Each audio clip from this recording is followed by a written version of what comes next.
अस्सलाम वालेकुम नाज़रीन, अवामी नए ब्लॉग के साथ मैं हूं खालिद भट्टी। आज के इस ब्लॉग में हम बात करेंगे तमिलनाडु में होने वाले स्टेट असेंबली इलेक्शंस के हवाले से। एक बहुत बड़ा सियासी भूचाल है जो कि तमिलनाडु में आया है चंद दिन कबल होने वाले इंतखाबात के नतीजे में। और तमिलनाडु की जो सियासत है वो 1967 के बाद उसके अंदर एक बड़ी तब्दीली आई है। अब 1967 से जो 60 साल तक दो सियासी जमातों ने पूरी तरह से तमिलनाडु की जो सियासत थी उस पर उनका गलबा था। और खासतौर पर इंतखाबी सियासत को वो डोमिनेट करते थे, कभी एक हुकूमत में कभी दूसरी।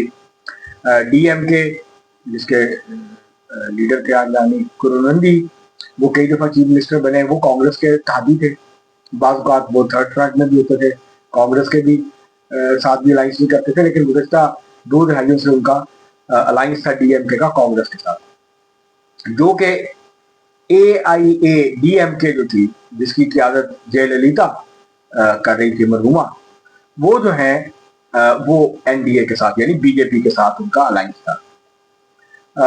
डीएमके जो है ये सेंट्रल लेफ्ट कह सकते हैं आप इसको, सेंट्रल लेफ्ट पार्टी थी। और जो जयललिता की पार्टी AIADMK जो थी ये एक राइट विंग पार्टी थी। तो उन्होंने बीजेपी के साथ अलायंस में थी और ये कांग्रेस के साथ या फिर थर्ड फ्रंट में लेफ्ट का जो एक CPIM और CPI की क़यादत में जो अलायंस था उसके अंदर भी शामिल है।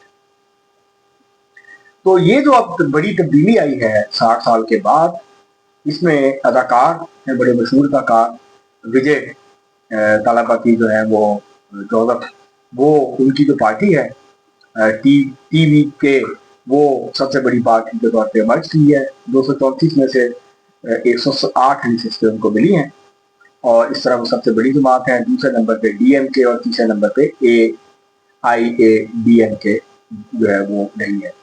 इस सारी सूरत हाल के ऊपर अब बात करेंगे, कौन हुकूमत बनाएगा, क्या जोड़ तोड़ हो रहा है और ये कितनी बड़ी सियासी तब्दीली है तमिलनाडु के अंदर। इस सारे मामले के ऊपर बात करेंगे। इससे पहले कि हम आगे बढ़े, आपको तफसीलात फराहम करें, आपसे गुजारिश है अगर आपने हमारा चैनल अवामी तराज़ुर अभी तक सब्सक्राइब नहीं किया उसको सब्सक्राइब कर लें। आपको वीडियो पसंद है इसको शेयर करें, लाइक करें और महज़ूब अंदाज से अपनी राय का इज़हार करें। बेल आइकन भी दोबारा टेलीविजन कर अब बढ़ते हैं अपने यहाँ से मौजूद।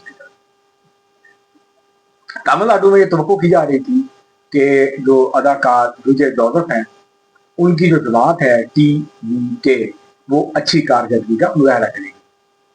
और वो दो जो बड़ी जमातें हैं जो 1967 से जिनकी गवर्नमेंट्स रही, ये दो जमातें थी, AIADMK जयललिता की जमात और करुणानिधि की जो जमात थी DMK।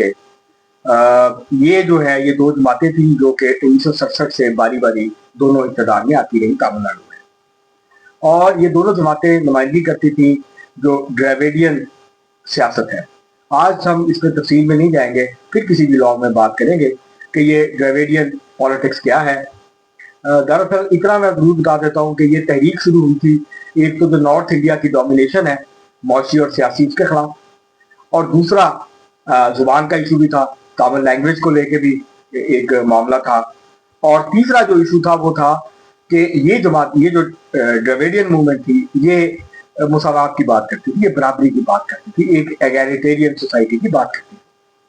अब ये जहाँ खड़ी है ये एक अलग मौजू है, आज हम इसमें नहीं जाएंगे। आज हम ये जो इलेक्शन के नतीजे थे यहीं तक अपने आप को महदूद रखेंगे, लेकिन फिर किसी ब्लॉग में हम बात करेंगे तफसील से कि ये सारा मामला क्या था, क्या नजरिया थे, कौन सी शख्सियात थी जिन्होंने इसकी बुनियाद रखी, और फिर किस तरह तमिलनाडु की जो सियासत है वो कई दहाइयों से उसके ऊपर गलबा था। और अक्सरियत जो थी वो इस सूबे में ये दो जमातें जो थी जो द्रविडियन पॉलिटिक्स को लेकर आगे चल रही थी, इनके साथ थी। अब यहाँ तीसरी जमात की एंट्री हुई। इससे पहले भी तो एक बात मैं आपको बता दूं कि जो तमिलनाडु है इसकी सियासत के ऊपर जो फिल्म इंडस्ट्री है और जो अदाकार हैं, सिर्फ अदाकार नहीं कहना चाहिए, ऐसे अदाकार जो ना सिर्फ ये कि बड़े मशहूर हैं बतौर अदाकार, लेकिन वहां सियासत में वो अदाकार या अदाकाराएं अपने लिए जगह बना पाई, मकाम बना पाई और सियासी लीडरशिप के तौर पे इमर्ज किया, जो लोगों के साथ जुड़ी हुई थी, जो सिर्फ अदाकारी नहीं करते थे बल्कि मुख्तलिफ लोगों की फलाह बहबूद के मंसूबे बनाते थे, लोगों के इशूज के साथ उनके साथ खड़े होते थे। कुछ जैसे रजनीकांत हैं वो बहुत पॉपुलर है, बहुत मशहूर हैं, और अवाम में बहुत इज्जत है उनकी, जो है, लेकिन वो सियासत, उन्होंने सियासी जमात नहीं बनाई, वो डीएमके के सपोर्टर थे, डीएमके की हमायत करते आ रहे हैं वो अब तक।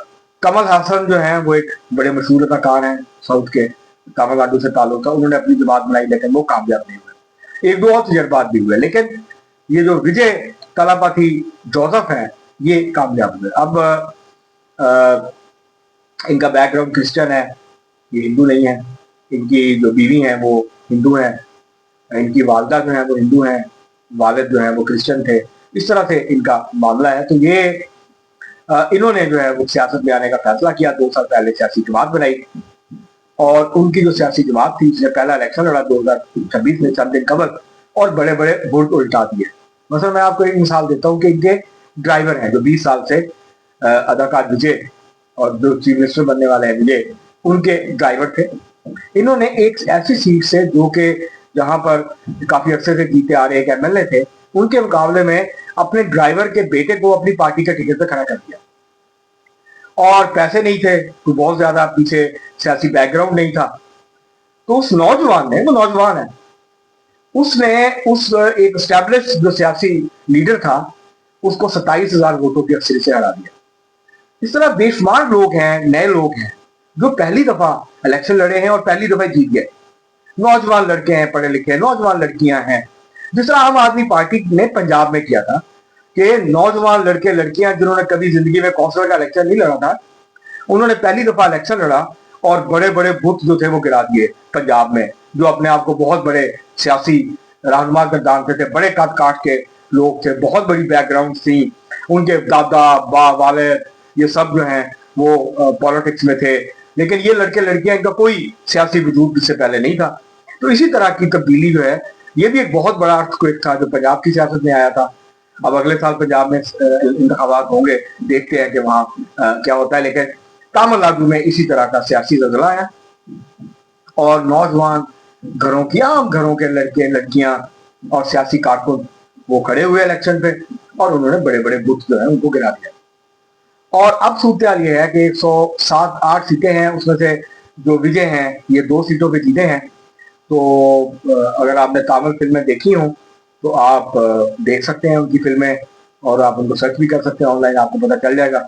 और वो तो उन्होंने जो है वो मुख्तलिफ प्रोजेक्ट शुरू किए, लोगों की मदद करते थे, और जब पहला जलसा किया उन्होंने, बहुत बड़ा जलसा था, पहला जलसा किया, उसमें भगदड़ मच गई, और उसमें 40 से 50 के करीब लोग जो है भगदड़ में हलाक हो गए।